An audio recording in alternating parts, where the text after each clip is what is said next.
Have you ever felt that prickle on the back of your neck? That evolutionary instinct telling you to run? Most of the time, we ignore it. We tell ourselves we're being paranoid. We tell ourselves monsters aren't real. But what happens when that instinct is right? Tonight, we descend deeper into the darkness with 5 more true encounters. These aren't just stories about ghosts. They are about the monsters that look just like us, until it's too late.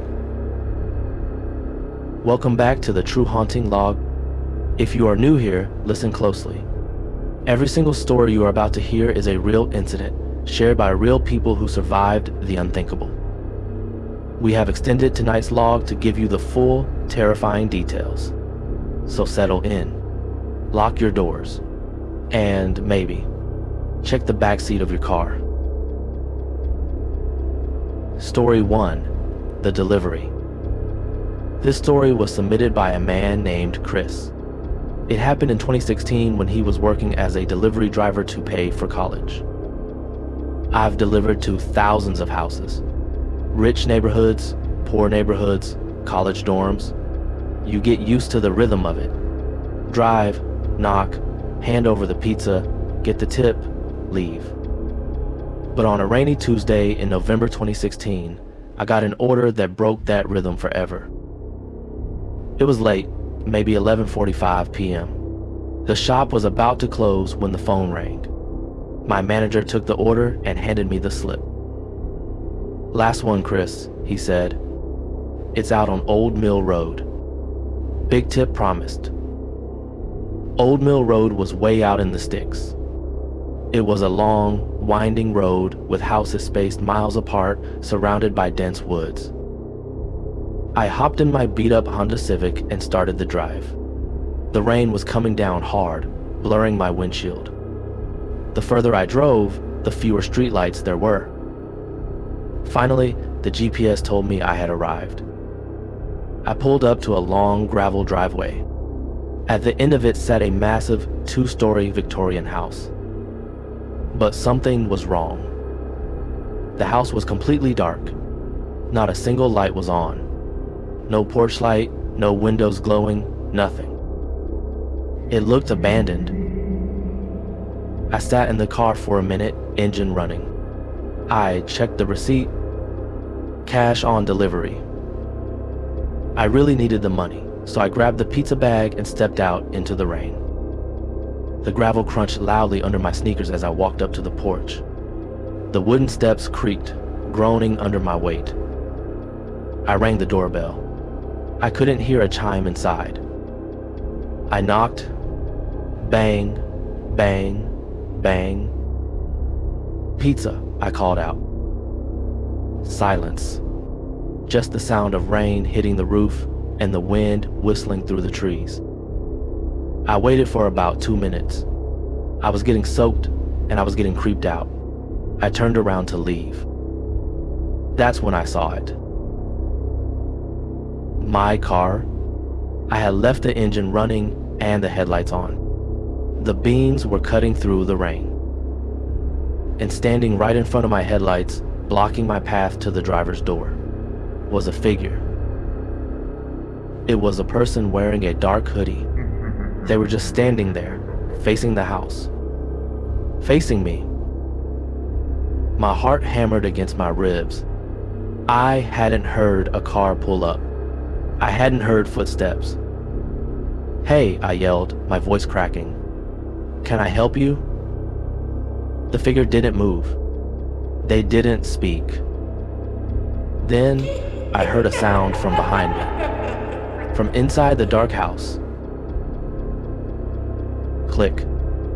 The sound of the front door unlocking. I realized in that second that this was a trap. One person in the driveway to cut off my escape, and one person inside the house behind me. I didn't think. I dropped the pizza.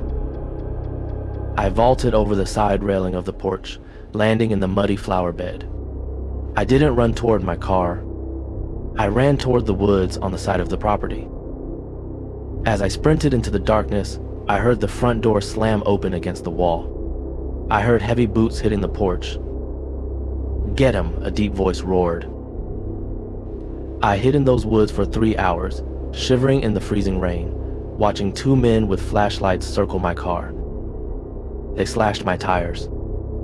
They smashed my windows. When they finally gave up and left in a truck that had been hidden behind the house, I ran to the main road and flagged down a cop. We went back to the house the next day. It was empty. It had been foreclosed on years ago. But inside, on the dusty floor of the living room, they found a mattress, a coil of rope, and a camera set up on a tripod, pointed right at the front door. Story 2, The Host. When we travel, we trust that the places we sleep are safe. We trust the locks. We trust the hosts. But this story from a woman named Elena in 2019 will make you check every corner of your next rental. My girlfriends and I booked a luxury apartment in the city for a girls' weekend. It was beautiful, high ceilings, modern art, and a great view. The host, a guy named Marcus, had great reviews. We self-checked in using a keypad code. Everything was perfect for the first night. We went out to dinner, came back, had some wine, and went to sleep. But the second night is when things got weird. I woke up around 2 a.m. feeling thirsty. The apartment had a long hallway connecting the bedrooms to the living area. As I walked down the hall to get water, I felt a draft, a cold breeze. I stopped. We had locked all the windows before bed. I walked into the living room and froze. The front door was wide open. Panic surged through me. I knew I had locked it. I distinctly remembered turning the deadbolt. I ran over and slammed it shut, locking it again. I checked the keypad. It was active. I woke up my friends. We searched the apartment with kitchen knives in our hands. Under the beds, in the closets, behind the shower curtains. Nothing. We convinced ourselves that maybe one of us had sleepwalked, or maybe the latch hadn't caught properly. We were scared, but we didn't want to leave at 3 a.m. in a strange city. We pushed a heavy armchair in front of the door just in case, and we all slept in one room with the door locked. The next morning, we were packing up to leave. I was looking for my earring, which I had dropped near the large built-in bookcase in the living room. I knelt down, shining my phone flashlight under the bottom shelf. That's when I noticed a scratch on the floor. A curved scratch, like something heavy had been dragged across the wood repeatedly. I looked at the bookcase closely.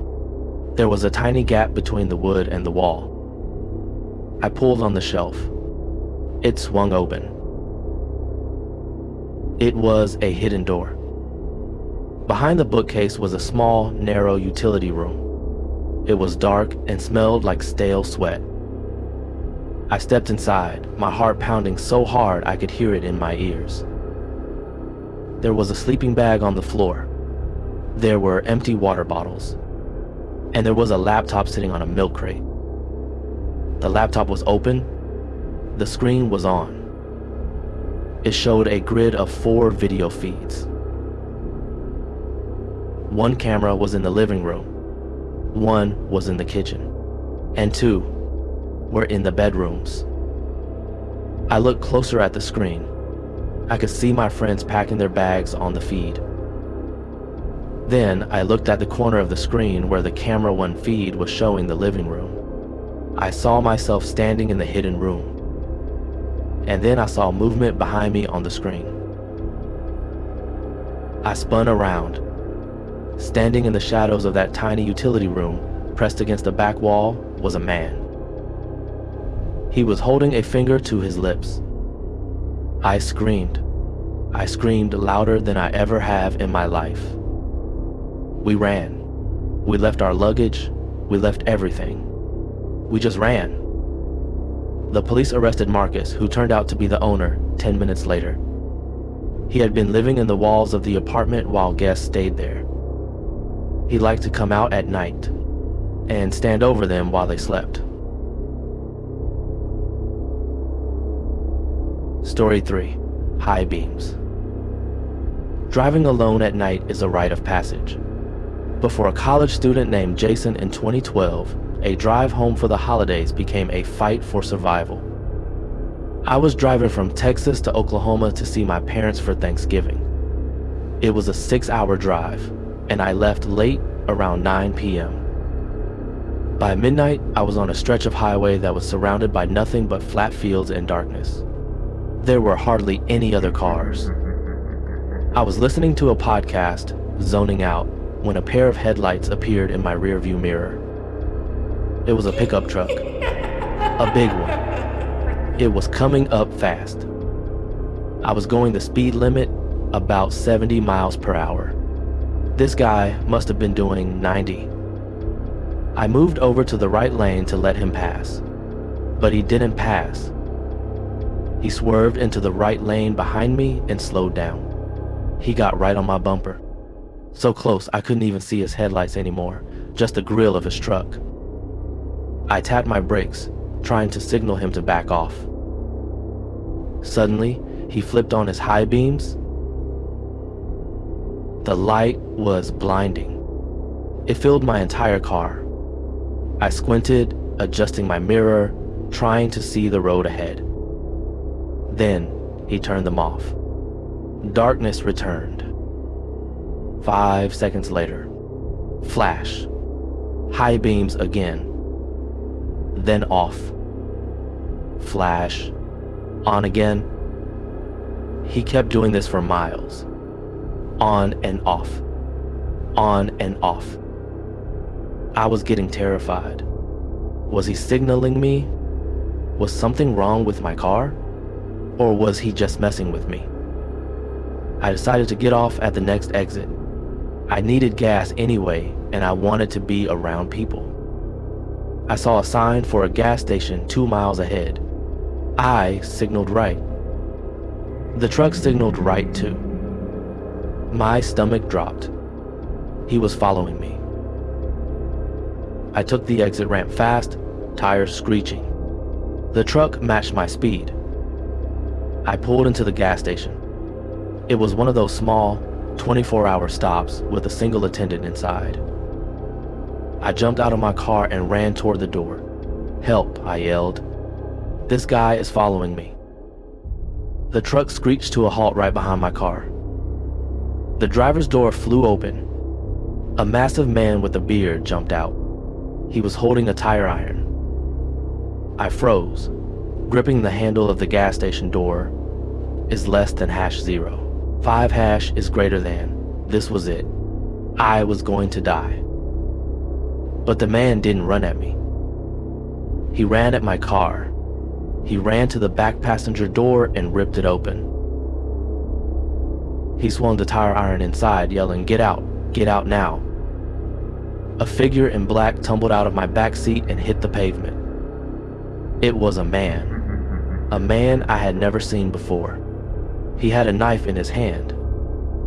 The man with the knife scrambled up and sprinted into the darkness of the fields. I stood there, shaking, unable to process what was happening. The truck driver dropped the tire iron and looked at me, breathing hard. "I saw him climb into your back seat at the rest stop 50 miles back," he said. "I was flashing my lights to try to show you his silhouette in your mirror, but you never looked."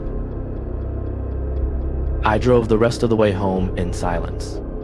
I sold that car a week later. Story 4. The Ranger. Isolation can be peaceful, but it can also be a cage. In the winter of 2014, a writer named Paul rented a remote cabin in northern Minnesota to finish his book. He wanted silence. He got something much worse. The cabin was miles from the nearest town. No cell service. No internet. Just me, my typewriter, and the snow. For the first week, it was paradise. But on the 7th night, a blizzard hit. The wind was howling so loud it shook the walls. Snow was piling up against the door. Around 10 p.m., I heard a knock. It was faint, barely audible over the wind. Knock, knock. I grabbed a flashlight and went to the heavy oak door. "Who is it?" I shouted.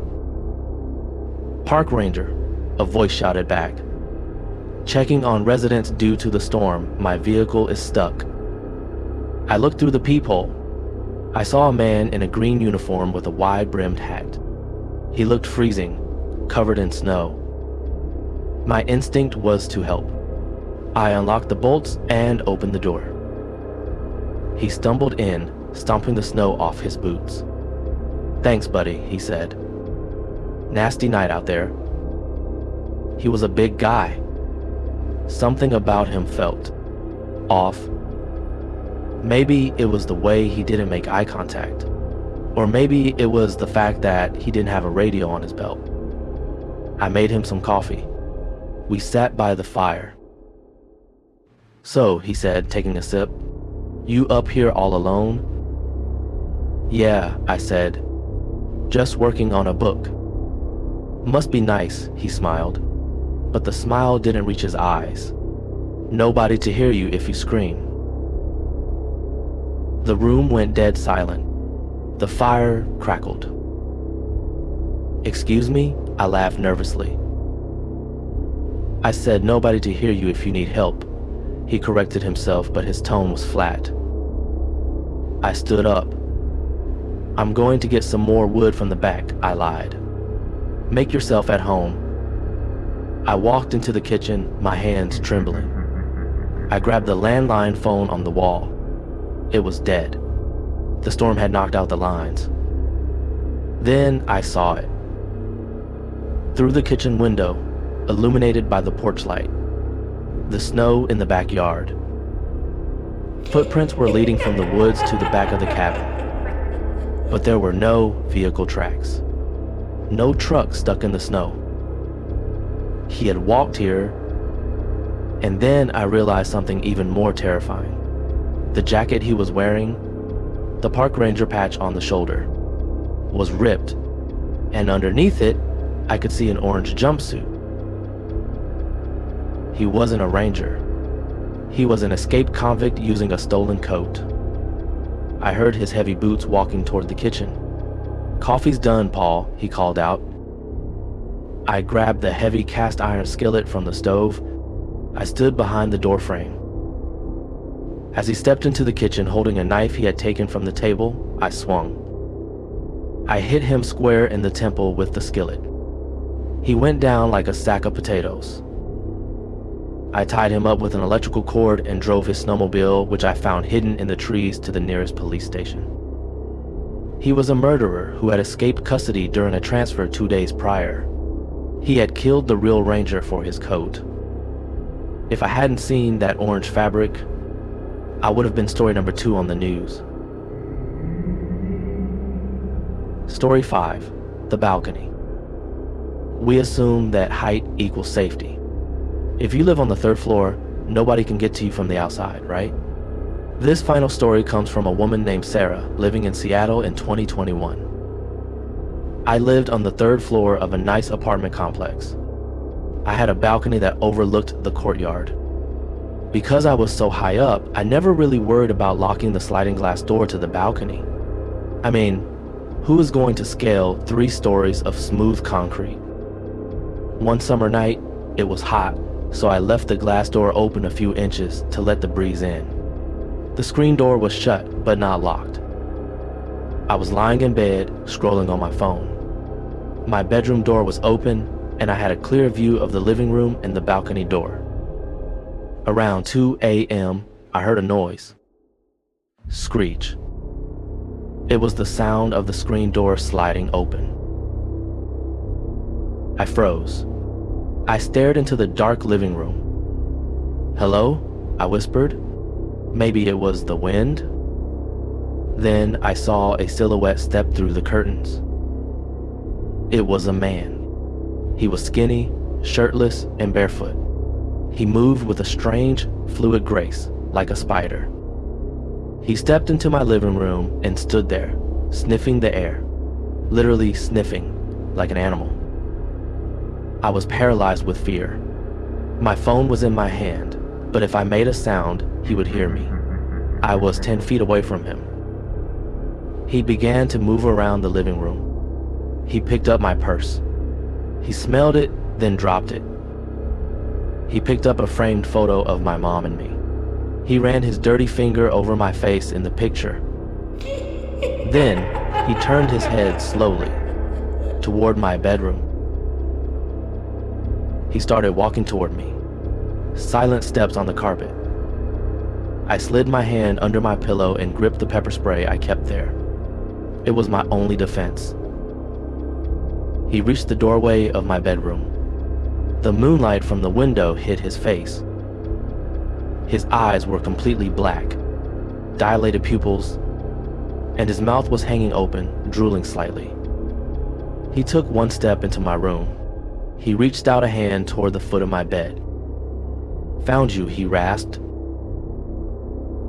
I squeezed my eyes shut and sprayed the pepper spray blindly into the darkness. He screamed. It was a guttural, inhuman sound. He stumbled back, crashing into the wall. I jumped up, ran past him while he was clawing at his eyes, and sprinted out the front door. I banged on my neighbor's door until they answered. When the police arrived, the man was gone. He had jumped off the balcony 3 stories down and run away. They found fingerprints on the concrete railing. He had climbed up, without a ladder, just using his hands and feet, scaling the building like an insect. I moved out the next day. I live on the ground floor now, but I have bars on every single window. And that brings us to the end of this log. 5 real nightmares. 5 reasons to check your locks tonight. It makes you question, how well do you really know the people around you? If you enjoyed these stories, please destroy that like button and subscribe to the channel. Turn on notifications so you never miss a log. Share this video with a friend who thinks they are brave enough to watch it alone. And remember, we want to hear your story. If you have experienced something paranormal or lived through a true crime encounter, email us at truehauntinglog@gmail.com. We read every submission, and we will make it happen on YouTube for you. Until next time, stay safe, and always trust your gut.